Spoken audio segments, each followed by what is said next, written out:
श्री राम की प्राण प्रतिष्ठा में पहुंचना मौलाना को पड़ा भारी। कट्टरपंथियों ने इमाम उमर अहमद इलियासी पर फतवा किया जारी। इमाम बोले, मेरे राष्ट्र प्रेम से द्वेष है तो पाकिस्तान चले जाएं। इमाम को मिली जान से मारने की धमकी। इमाम बोले, ईंट का जवाब पत्थर से मिलेगा। दरअसल राम मंदिर प्राण प्रतिष्ठा के बाद जोर शोर से दर्शन का दौर चल रहा है, जिस पर भयानक राजनीति भी अपने चरम पर है। आपको बता दें कि रामलला के प्राण प्रतिष्ठा समारोह में शामिल होने के बाद ऑल इंडिया इमाम संगठन के मुख्य इमाम डॉक्टर इमाम उमर अहमद इलियासी भी वहां पहुंचे थे, जिसके बाद उन पर फतवा जारी कर दिया है।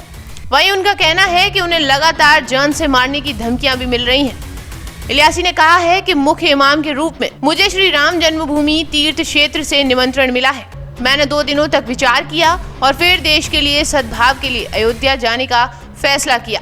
फतवा कल जारी किया गया था, लेकिन मुझे 22 जनवरी की शाम से ही धमकी भरे कॉल आ रहे हैं। वहीं इसे लेकर विश्व हिंदू परिषद ने विरोध जताया है। उन्होंने इसकी निंदा करते हुए इसे दुर्भाग्यपूर्ण बता दिया है। वीएचपी के राष्ट्रीय प्रवक्ता विनोद बंसल ने कहा कि प्राण प्रतिष्ठा कार्यक्रम में शामिल होना कुछ जिहादी कट्टरपंथी मुफ्तियों को अच्छा नहीं लगा, जिसकी वजह से मुफ्तियों के ग्रुप द्वारा फतवा जारी किया गया है। और आगे क्या बोले इमाम उमर अहमद इलियासी, आइए सुनते हैं।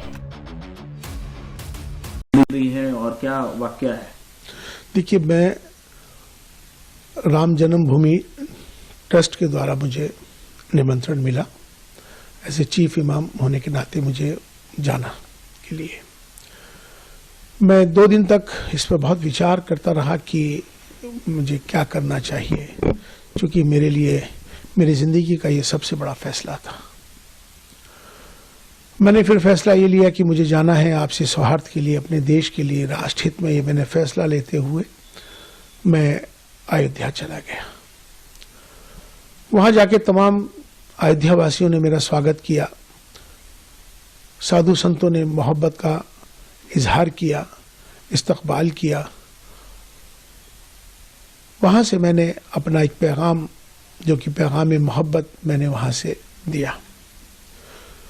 वो पैगाम मोहब्बत जो था, मैंने उसमें कहा कि हमारी सबकी जातियां जरूर अलग हो सकती हैं, हमारे पंथ जरूर अलग हो सकते हैं, हमारे इबादत करने की तरीके, पूजा पद्धति अलग हो सकती है, हमारे सबके धर्म जरूर अलग हो सकते हैं, लेकिन हमारा जो सबसे बड़ा धर्म है इंसान और इंसानियत का है। और हम भारत में रहते हैं, हम सब भारतीय हैं। आओ हम सब मिलकर भारत को मजबूत करें, भारतीयता को मजबूत करें। राष्ट्र सर्वोपरि है।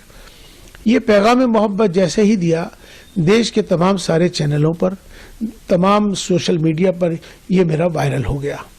वायरल होने के बाद उनको सबको ये मालूम हो गया कि इमाम साहब, चीफ इमाम साहब वहाँ पहुँच गए और उन्होंने ये फतवा जारी कल किया है। वैसे तो मुझे 22 जनवरी की शाम से ही तमाम मेरे नंबर्स पर अलग अलग जगहों से मुझे धमकियां आने लगी।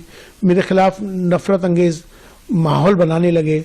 मेरे खिलाफ उन्होंने जो अब शब्द जो कहने के होते हैं वो कहे। तमाम मुझे अलग अलग जगहों को, मुझे, मेरे परिवार को तमाम बहुत सारा बुरा भला कहा जाने लगा। इसी बीच में कुछ फोन्स कॉल आए जिनको मैंने रिकॉर्ड कर लिया है, उनके नंबर्स, जिन्होंने मुझे जान से मारने के लिए, मुझे बहुत ज़्यादा तकलीफ देने के लिए जो इस तरह के फ़ोन आए, वो भी फ़ोन आए, माफ़ी के भी फ़ोन आए। तो लास्ट में कल रात को ही एक फतवा जारी हुआ है, जिनका नाम है मुफ्ती साबिर हुसैनी कासमी, जो शख्स एक इंस्टीट्यूट चलाते हैं मुफ्तियों का, जिनका मुफ्ती क्लासेस के नाम से उनका चलता है। मैं उनको जानता नहीं हूँ, मेरी उनसे कोई जानकारी नहीं है, लेकिन ये सोशल मीडिया के माध्यम से, वो तमाम देश भर के इमामों के माध्यम से मेरे पास अलग अलग जगहों से फतवा आना शुरू हो गया था। चूँकि उन्होंने ये, इसमें मेरा एक नंबर है, मेरा मोबाइल का नंबर उन्होंने इसमें ये मेंशन कर दिया है अपने फतवे के अंदर, जिसमें उन्होंने साफ तौर पे मेरा नंबर जाहिर करके तमाम पूरे देश के लोगों को मेरा नंबर दे दिया, इमामों को दे दिया, ये फतवा जारी कर दिया। उनसे इन्होंने कहा है कि ये माफ़ी मांग लें, मेरा बायकाट कर रहे हैं, और मुझसे उन्होंने कहा है कि आप जो है इस्तीफा दें, वरना आप अपना अंजाम सोच लें। इसमें उन्होंने 4 बिंदु इसमें बुनियादी हैं 4 बिंदु इसमें बुनियादी हैं। एक बिंदु उनका यह है कि आप प्राण प्रतिष्ठा में क्यों गए। आप चीफ इमाम हैं, आपको जाने का अधिकार ही नहीं है, आप इसलिए आप पर कुफ्र का फतवा जारी होता है। दूसरा बिंदु उन्होंने ये दिया है कि आपने इंसानियत को धर्म से ऊपर कर दिया है, ये आपका गुनाह है, इसलिए आप पर फतवा जारी होता है। तीसरा गुनाह यह है कि आपने धर्म से ऊपर उठकर आपने कहा है कि राष्ट्र सर्वोपरि है, देश को आपने ऊपर बना दिया है, इसलिए आप भी इस फतवे के लिए लिहाज से आप खारिज हो गए। लिहाजा अब आप पर कुफ्र का फतवा जारी कर दिया गया है और तमाम अलग अलग जो उसकी सजाएं हैं इसमें मुकर्रर कर दी गई हैं। लेकिन मैं उनसे ये बात कहना चाहता हूँ, पहली बात तो ये इस्लामिक देश नहीं है, ये भारत है, ये सनातन भारत है। इस भारत में हमेशा से सर्वधर्म संभाव की बात है, यहाँ एकता अखंडता की बात है, अनेकता में एकता की बात है।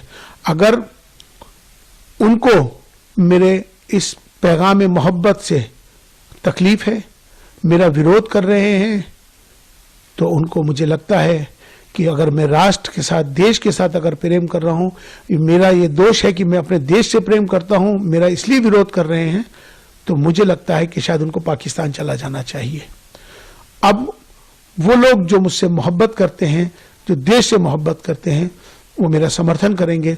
जो मेरे से नफरत कर रहे हैं मेरे जाने पर, मुझे लगता है कि शायद उनको भी पाकिस्तान जाना चाहिए। यहाँ पर मोहब्बत का पैगाम हमने दिया है, हमने कोई गुनाह नहीं किया है।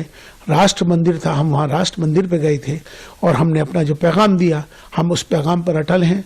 हम माफ़ी मांगने वाले नहीं हैं और ना ही मैं माफ़ी मांगूंगा, ना ही मैं किस तरह का इस्तीफा दूंगा। और जिस तरह से वो जो चाहें कर लें। अभी उन्होंने एक स्टेटमेंट जारी किया है, उन्होंने कहा है कि हम माफ़ करने वाले नहीं हैं। तो मैं भी बता दूं कि मैं आपसे माफ़ी मांगने वाला ही नहीं हूं, क्योंकि मैंने कोई काम ऐसा नहीं किया जिससे कि कोई किसी को तकलीफ पहुंचे। मेरा का मकसद है, अपना देश है, देश हमें देता है सब कुछ, हम भी तो कुछ देना सीखें। ये भाव सबके अंदर आना चाहिए। राष्ट्र सर्वोपरि है।